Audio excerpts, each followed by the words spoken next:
Hello, everyone. Welcome to the second episode of the podcast Healthy Dose. I'm Yogini Oak, a research fellow at the Vidhi Center for Legal Policy, and your host for this episode. Healthy Dose is a podcast on health law and policy. In the last episode, my co-host Shreya spoke to Dr. Nilima Kshirsagar and Dr. Dhwani Mehta about how scientists and regulators attempted to produce a safe and effective vaccine in a race against time. In this episode, we want to explore the ethical principles that scientists and regulators are bound by. What are the ethical implications of their choices?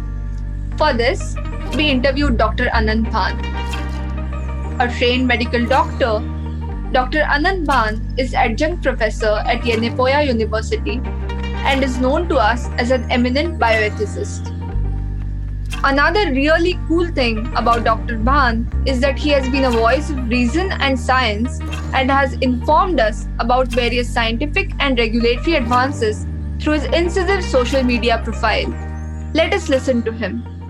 Yeah, partly the reason I switched was basically circumstances or opportunities. But I was certainly interested in ethics and bioethics specifically for a fair bit of time. And that partly drew from my own experiences during my medical training that there were equity issues, there were ethics issues, which we were not explicitly discussing, but they were certainly omnipresent. And these could be anything from a lack of access, affordability issues, issues how medicine is practiced, corruption in healthcare, etc. And you are absolutely right. It was certainly relatively nascent at that point of time. It is still a niche area, but so there is a lot more interest in bioethics now, and it's growing as a discipline both globally and in India. That was Dr. Bhan telling us about the reasons why he decided to specialize in the field of bioethics. The COVID-19 pandemic has made our vocabularies richer, and we certainly know a lot more about words such as quarantine, bioethics, epidemiology than we did an year ago. Dr. Bhan mentioned that his day to day experiences while training to become a doctor impacted his decision to study bioethics.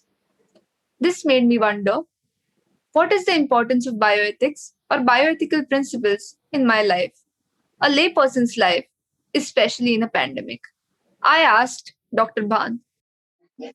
Ethics broadly deals with moral principles with regards to societal values. So, the kind of challenges that we have about right and wrong, and what defines right, what defines wrong, or what kind of steps you should be taking in a circumstance where there might be a moral conflict.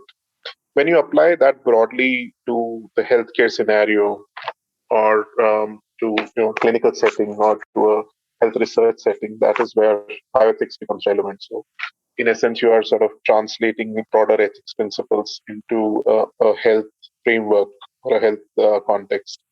For a layperson, it becomes important because it sort of focuses on identifying some issues which might not be specific to, say, medical science, but can predicate or influence the care that they receive, their participation in that care, or their participation in research, the way that medical practice or research happens, as well as their own rights as either patients or research participants.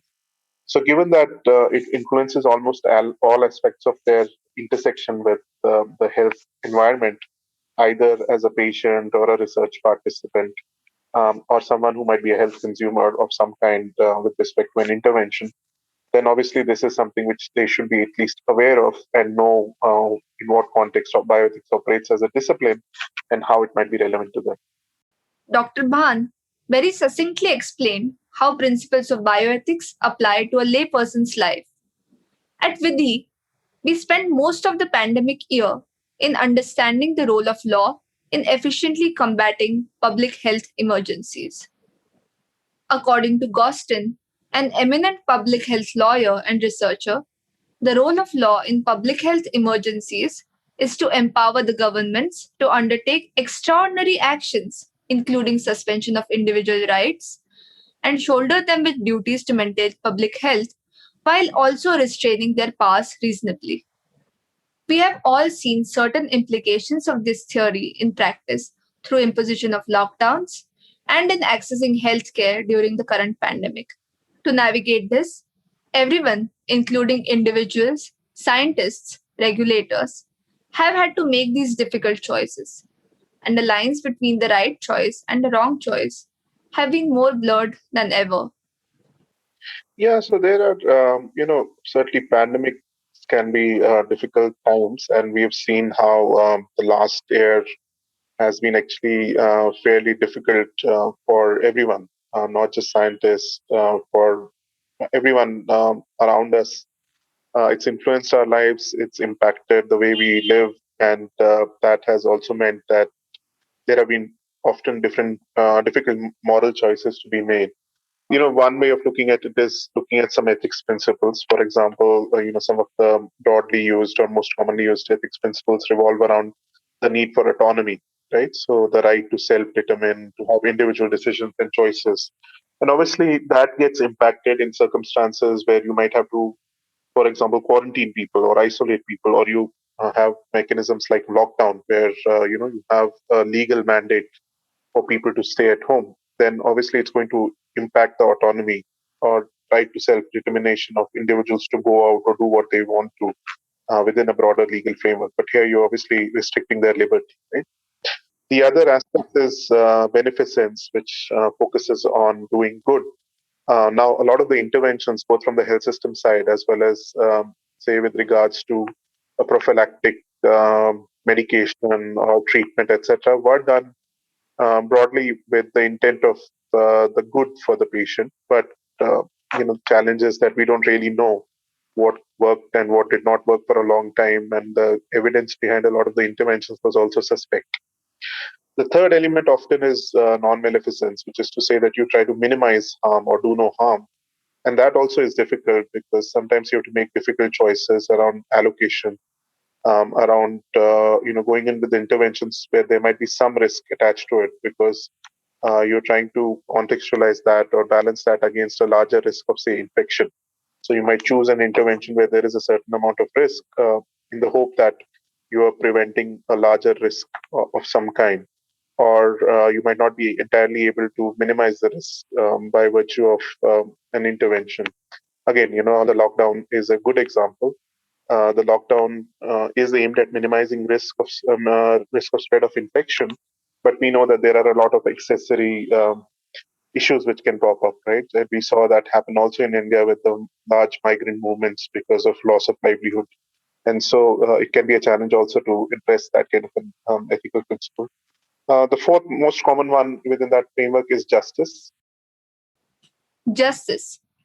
The idea of justice is central to the understanding of ethics as well as to legal and political philosophy. For some, the idea of fairness is central to the notion of justice. In other conceptions, justice is ensured when a society is able to ensure the greatest good of the greatest number of people, or when everyone is able to maximize their freedom. In its legal conception, however, justice prevails when laws are correctly applied and these laws themselves are consistent with some fundamental principles, such as being proportionate and non arbitrary. How is the idea and the principle of justice imagined in bioethics? What does it look like in a pandemic? We asked Dr. Anant Bhan. So obviously, it talks about issues around vulnerability. So the fact that many populations were especially vulnerable to infection by virtue of being old, by virtue of having comorbidity, or as we were discussing in the lockdown, there were those who had economic vulnerabilities, were especially again impacted negatively.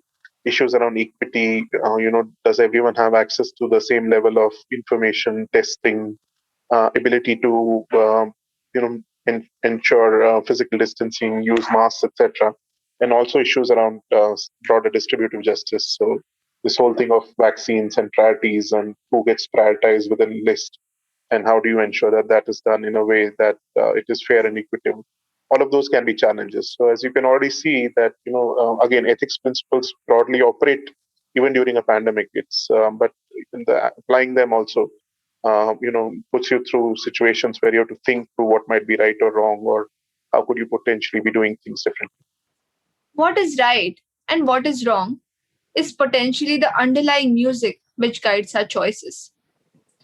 If that is the case, then principles of bioethics are the conductors of this orchestra.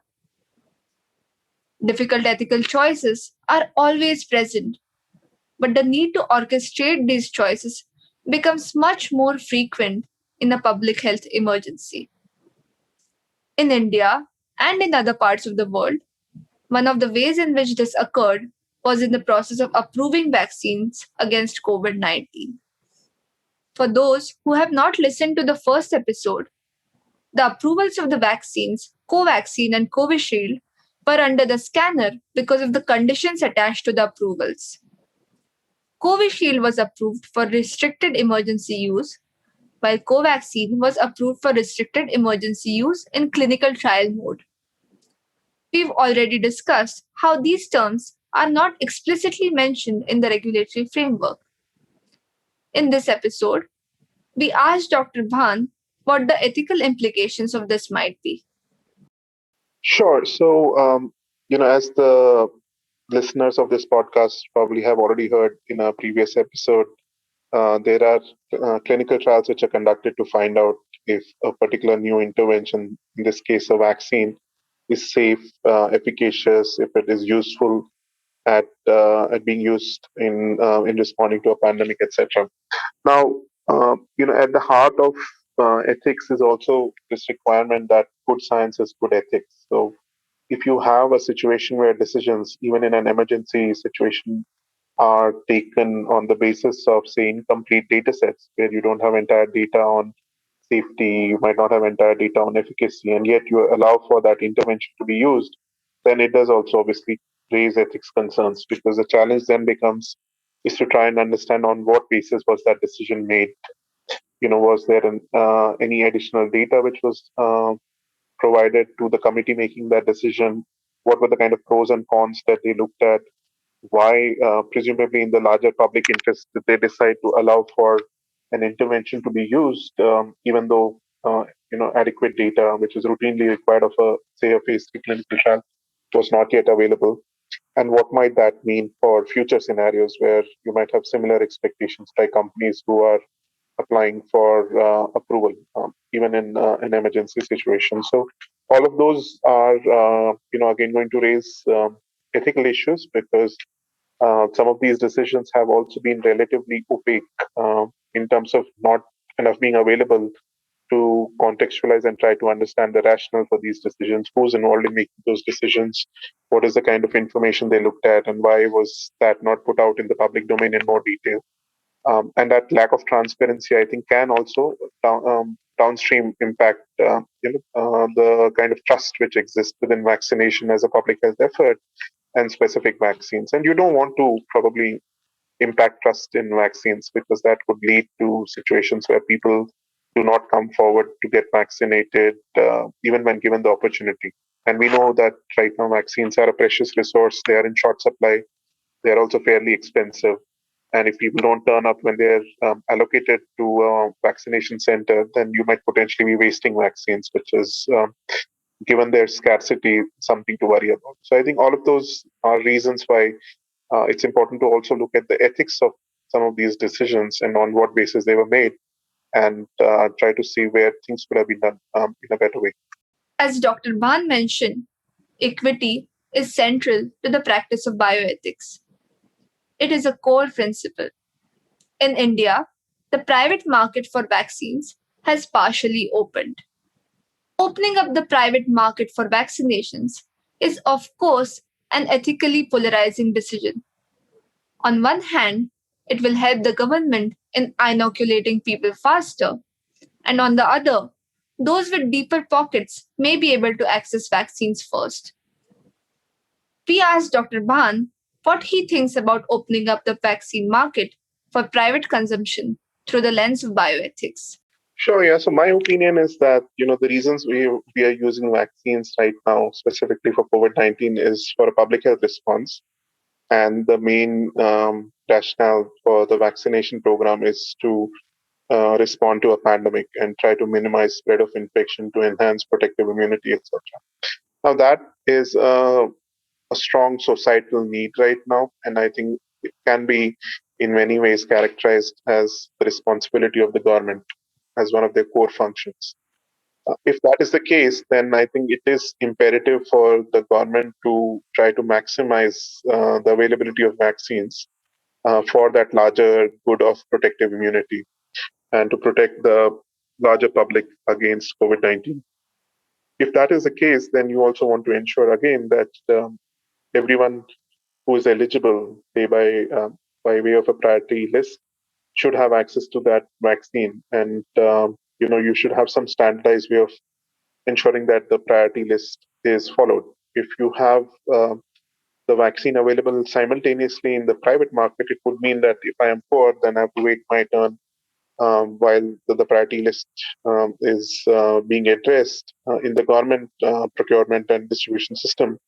While if I have resources, I can just go and buy and get the vaccine in the private sector. And is that something we want to see as a society, that you can jump the queue if you have financial resources, and otherwise, you are at the mercy of having to wait for your turn coming in the government system. So I think that's a fundamental societal equity question, which I think is important to raise. So should hence the government have the entire control for COVID-19 vaccination and rollout, so that they are able to adhere to a standard set of criteria about when someone gets a vaccine and on what criteria, and ability to pay, should that be a reason to trump that in any way or to jump the queue? I think that's an open-ended question. My opinion would be no, but I think it's also an important question for all of us to discuss as a society. Equity, apart from being central to the practice of bioethics, is also a cornerstone in a person's ability to access their right to health. The pandemic has made these divisions that already existed in our society more visible when it comes to access to healthcare. Considering this, we asked Dr. Bhan whether any other PhD comes to mind when thinking about equitable distribution of scarce resources like vaccines, and whether there are any lessons that we might learn from history. So I think these are not some of the challenges during these pandemic are not unique in the sense that those kind of resource constraints operate in many different ways in other situations as well. For example, there is a shortage of resources, there is a shortage of ventilators, there's a shortage of ICU beds, there is a shortage of specialized medical doctors, nursing staff, paramedical staff who can take care of individuals in highly specialized settings. And it's often the case that people who might uh, not have access to financial resources would struggle to get an ICU bed, because the only ICU beds which are available in, say, the public system might already be occupied. And many people have to undergo that difficult choice of probably not being able to access care, and families have to take the decision of just letting go, right? Because you might not have enough ventilators available, as an example. So those challenges are certainly omnipresent in our health system, and I think maybe the pandemic has just accentuated some of the issues in terms of shortage of resources, both on the human resources side and infrastructure side. So that's an example of how some of these are probably not unique to the pandemic, but maybe the pandemic has helped unravel these and put it out in the public domain in a way that we've not seen before. Which also means that it raises then the question that now that we recognize that health and equitable, accessible, affordable, quality healthcare is certainly something that all of us should expect as citizens, then that what is required to get there? Well, what can we do as a country? What, as citizens of this country, can we do to ensure that that happens? And what do we expect from our policymakers? Should health not be a political, plank? Should we not be choosing our political representatives based on their vision of how they're going to improve health for all of us? Because if this pandemic has impacted every aspect of our life, it tells us that health security is as important as any other kind of security, and I think we need, as a nation, to certainly focus more on that. Dr. Bhan raised some really important points about the importance of health security and equity, and our role as active citizenry in pushing for this as a political priority. One would imagine that a pandemic like this might jolt people and policymakers out of their long entrenched indifference to public health. We asked Dr. Bhan if he thought that was the case. Yeah, well, I think there is certainly more awareness, and perhaps at all levels, including the most highest levels of government, that health has become an area for them to talk about, to reflect on, including in making decisions around law and order situations, lockdowns, curfews, etc. As we all know. Um, Whether that is going to be short term or whether this is going to be something which is long term in terms of impacting how policymakers perceive the importance of health, we'll have to wait and watch. One would hope that the lessons have been learned, and this would mean that over time we are actually transitioning to seeing health being prioritized in policymaking in a comprehensive way and not in a piecemeal way.